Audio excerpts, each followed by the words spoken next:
For me, the Carnegie designation is an indicator of where Boise State's going. First off, it gives us national attention for something that's so important, right? Building the intellectual capital of our country. And it does make a difference in putting us on the map, being able to attract top faculty and attract top students. We've done a really good job of that. We've got some pretty tremendous faculty and continue to get great students, in large part because of the community and the culture of the university, I think. And now as we continue to elevate that status, we'll have people who are also looking specifically for that research designation, and Boise State will be attractive to those folks as well. It's a really important stepping stone in the continued growth of Boise State to where we really want to be. We are so far along on that path, and from here it keeps getting better. While growing the research programs at Boise State has been a focus, I think, for the past 10 years, and it's been important and it's been successful, that it hasn't come at the expense of a focus on education and serving undergraduate students.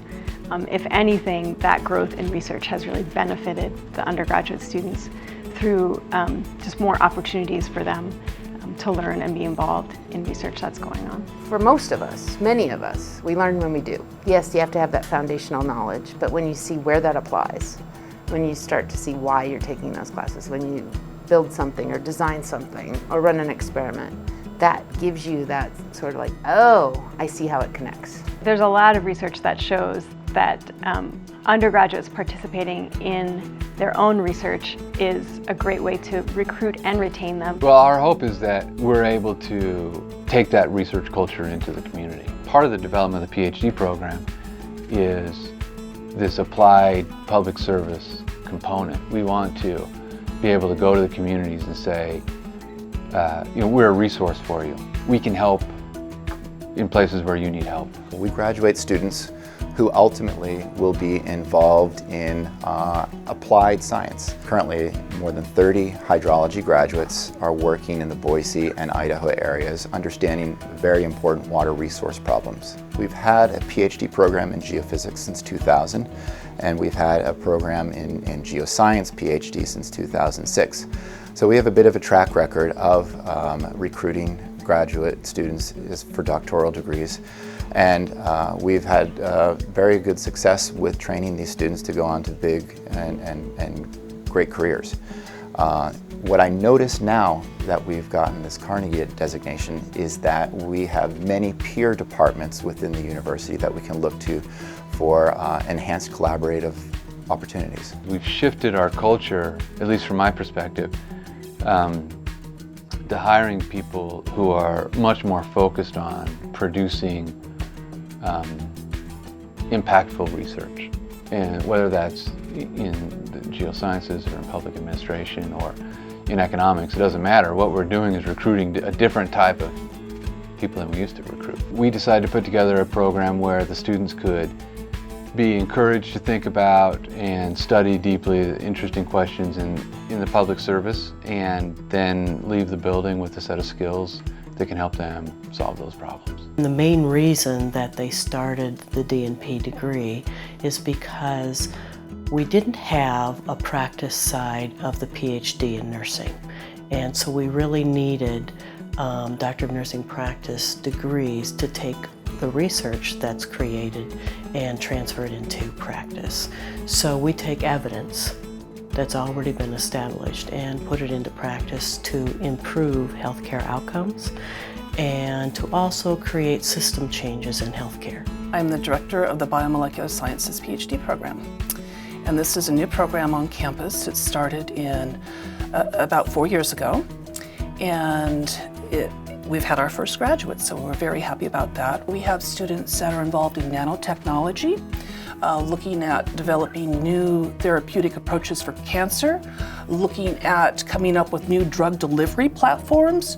We have students studying the molecular basis for cancer and the spread of cancer. We have faculty looking at developmental diseases, bone development, cartilage diseases. We have faculty that are microbiologists that are looking at developing new biofuels.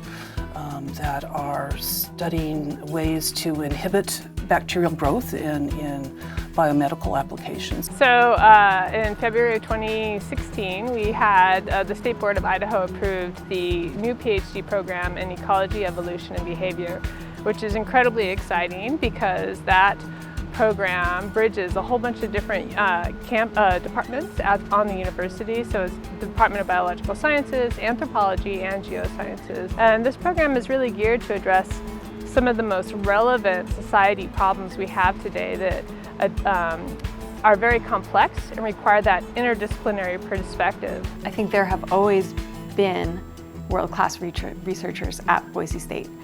There are just more of them now. And that continued growth is only just going to help us that much more quickly achieve additional steps in the Carnegie ranking. Right now at Boise State is a really remarkable time to help contribute to that conversation and engage in that conversation and start to think about what does world class mean to us. It is really hard to predict where we end up because looking back, I couldn't have said we would be here where we are now, even 5 years ago. And I think computer science is a great example of that. They've tripled enrollment, increased retention, are working with high schools, are probably 10x the research activity, all in the last 5 years. And if you had asked me that 5 years ago, I would not have been able to predict that. So I think what's important is to respond to the needs of the community, respond to the needs of our students, be ready to take advantage of opportunities. I would just say for us, it's a time to celebrate, but it's also a time to not get caught up in titles and get caught up in doing the good work and not get caught up in mimicking other institutions and get caught up in figuring out what do we want to do and why within the context of what it means to be a research-intensive environment. Not at the sacrifice of undergraduate education, but one that's coupled intimately to it. And I would just share that it's time to celebrate and it's time to get to work.